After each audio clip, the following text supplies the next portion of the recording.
പുറത്തോട്ട് കഴിഞ്ഞാൽ അടിച്ച് കവാലം പിടിച്ചോളാം. നീ പുറത്ത് തൊട്ട് നോക്കടാ. നീ പുറത്ത് തൊട്ട് നോക്കടാ. നീ പുറത്ത് തൊട്ട് നോക്കടാ. നീ തൊട്ട് നോക്കടാ. പുറത്ത് തൊട്ടാണല്ല ഇടിച്ചിരിക്കും. സിജോ ഞാൻ ഇടിച്ചിരിക്കും. നീ പുറത്ത് തൊട്ട് നോക്കടാ. നീ പുറത്ത് തൊട്ട് നോക്കടാ. പുറത്ത് നീ ആ പെൺകുട്ടിക്ക് ഇനിയുള്ള ജീവിതം എങ്ങനെയായിരിക്കും? അല്ലെങ്കിൽ അവൾ ഇങ്ങനെ മൂഞ്ചി തൊലിച്ച് ജീവിക്കണം എന്നാണോ ഈ വീട്ടുകാർ ചിന്തിക്കുന്നത്? ഏകദേശം ഐഡിയ കിട്ടിയാണ് ഞാനിപ്പോൾ ഇന്നത്തെ കുറിച്ച് പറയാൻ പോകുന്നത്. നമ്മുടെ ഉപ്പുമുളകും ഫാമിലി ലൈറ്റിനെ പറ്റി ഒന്നും ഞാൻ പറയാൻ പറ്റുന്നില്ല. ഞാൻ നമ്മുടെ സിജോ അണ്ണനെ കുറിച്ച് പറയാൻ പറ്റുന്നത് കേട്ടോ.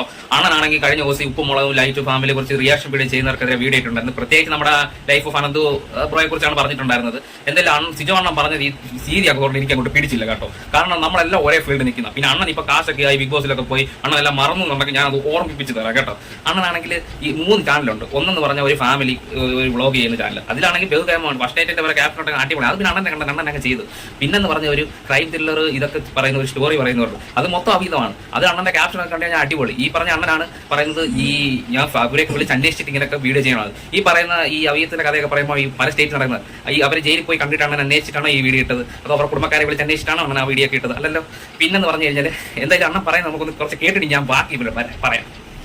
ഇതൊരു ഫാമിലിയാണ് മോനെ. ഓക്കെ, ഇപ്പൊ നിന്റെ വീട്ടിൽ നിന്റെ അച്ഛനമ്മയുണ്ട്. അപ്പൊ അവർ ഫാമിലി വ്ളോഗൊന്നും ചെയ്യുന്നില്ല. എനിവേ, പക്ഷെ അവരെ പറ്റി നമ്മൾ വിമർശിക്കുമ്പോണ്ടല്ലോ അറ്റ്ലീസ്റ്റ് ഒരു അച്ഛൻ അമ്മ പോട്ട് അച്ഛനമ്മ എന്നുള്ള വിട്ടേക്ക് ഒരു ഫാമിലി ആയിട്ട് താമസിക്കുകയല്ല. അവരുടെ മകളെ പൊളിച്ചൂടി പോയിട്ട് അവർക്ക് അതിന്റെ ഒരു ബുദ്ധിമുട്ട് നിൽക്കുകയല്ലേ. അപ്പൊ അവരെ പറ്റി നമ്മൾ വിമർശിക്കുമ്പോൾ ആ കാര്യങ്ങൾ അന്വേഷിച്ചിട്ടൊന്ന് വിമർശിച്ചു കഴിഞ്ഞാൽ കുറച്ചുകൂടെ ഹെൽത്തിയാണ്. അല്ലാണ്ട് നമ്മുടെ വ്യൂ പോയിന്റ് മാത്രം എന്ന് പറഞ്ഞുകൊണ്ട് തോന്നിയതൊക്കെ വിളിച്ചു പറഞ്ഞുണ്ടല്ലോ അത് അവരെങ്ങനെ ബാധിക്കുന്നു? കാരണം അണ്ണൻ പറഞ്ഞ ശരി, നമ്മൾ അന്വേഷിച്ചിട്ട് വേണമായിരുന്നു വീഡിയോ ചെയ്യണം. പക്ഷെ നമ്മൾ ഇതിനകത്തെന്ന് പറഞ്ഞു കഴിഞ്ഞാൽ ഈ പറയുന്ന അണ്ണൻ തന്നെ ഇവരെ കുറിച്ച് 5 വീഡിയോ ആണ് ഇട്ടിട്ടുണ്ടായിരുന്നത് പണ്ട് ഒരു 2 കൊല്ലം മുമ്പ്. അതാണ് മറന്നിട്ടുണ്ടാക്കി.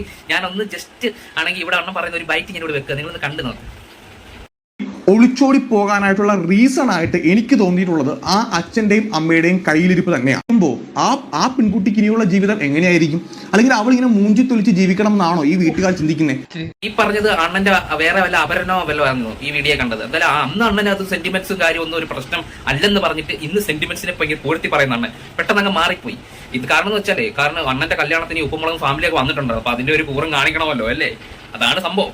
അണ്ണനാണെങ്കിൽ വിളിച്ച് പറഞ്ഞേച്ചു എന്ന് പറയുന്ന കാര്യം ഈ പറയുന്ന ആ പെൺകുട്ടിയെ മോശക്കാരിയാക്കിയാണ് അണ്ണൻ പറഞ്ഞിട്ടുള്ളത്. അപ്പൊ ആ പെൺകുട്ടിയെയും കൂടെ വിളിച്ചിട്ടൊന്ന് അന്വേഷിക്കണം. കാരണം ഒരു അച്ഛന്റെ അമ്മയുടെ മാത്രം ഭാഗം കേട്ടിട്ട് ആ അണ്ണൻ വന്നിട്ട് റിയാക്ഷൻ വീഡിയോയെ കുറ്റം പറഞ്ഞിട്ട് അല്ലെങ്കിൽ അവർ അച്ഛൻ്റെ അമ്മയെ മാത്രം ന്യായീകരിച്ച് സംസാരിക്കുന്നത് മോശമാണ്. കാരണം ആ കുട്ടിയുടെ ഭാഗം കൂടെ കേട്ടിട്ട് അണ്ണൻ ഒരു അഭിപ്രായം പറയണം. അതാണ് വേണ്ടത് അല്ലേ? പിന്നെ ഞങ്ങൾ റിയാക്ഷൻ വീഡിയോ ചെയ്യുന്നത് ഞങ്ങൾക്ക് അണ്ണനെ പോലെ ചിലപ്പോൾ അവരെ വിളിച്ചു കഴിഞ്ഞാൽ അവർ നമ്മൾ റെസ്പോണ്ട് ചെയ്യുമോ അല്ലെങ്കിൽ നമ്മൾ മെസ്സേജ് അയച്ചാൽ റെസ്പോണ്ട് ചെയ്യുമെന്ന് അറിയത്തില്ല. കാരണം ഇപ്പൊ അണ്ണൻ ഭയങ്കര വലിയ ടീമൊക്കെ ആയതുകൊണ്ട് ചിലപ്പോൾ അണ്ണൻ വിളിച്ചു കഴിഞ്ഞാലോ മെസ്സേജ് അയച്ചു കഴിഞ്ഞാൽ അവർ പെട്ടെന്ന് റെസ്പോണ്ട് ചെയ്യും. ചിലപ്പോൾ അണ്ണനെ ഡയറക്റ്റ് അവർ അണ്ണൻ കോൺടാക്ട് ചെയ്തതിനും അണ്ണനെ കോൺടാക്ട് ചെയ്യും. അതുകൊണ്ട് ആ സെറ്റപ്പ് ഉണ്ട്. പക്ഷെ നമ്മളെപ്പോലുള്ള പാവപ്പെട്ട ചെറിയ യൂട്യൂബേഴ്സ് റിയാക്ഷൻ വീഡിയോ ചെയ്യുന്നവരൊക്കെ വിളിച്ചു കഴിഞ്ഞാൽ ഒന്നും ചിലപ്പോൾ റെസ്പോണ്ട് ചെയ്യില്ല. അതാണ് സത്യം. അതുകൊണ്ട് പിന്നെ അണ്ണൻ ഞങ്ങളെ മൊത്തത്തിൽ ഊക്കിങ് വിടല് കേട്ടോ. അണ്ണനെ അതുകൊണ്ട് ഇപ്പൊ അണ്ണൻ നല്ല കയറിയിട്ടുണ്ട്. എന്തായാലും നിങ്ങളുടെ അഭിപ്രായം ഒന്ന് കമന്റ് ചെയ്യണം കേട്ടോ.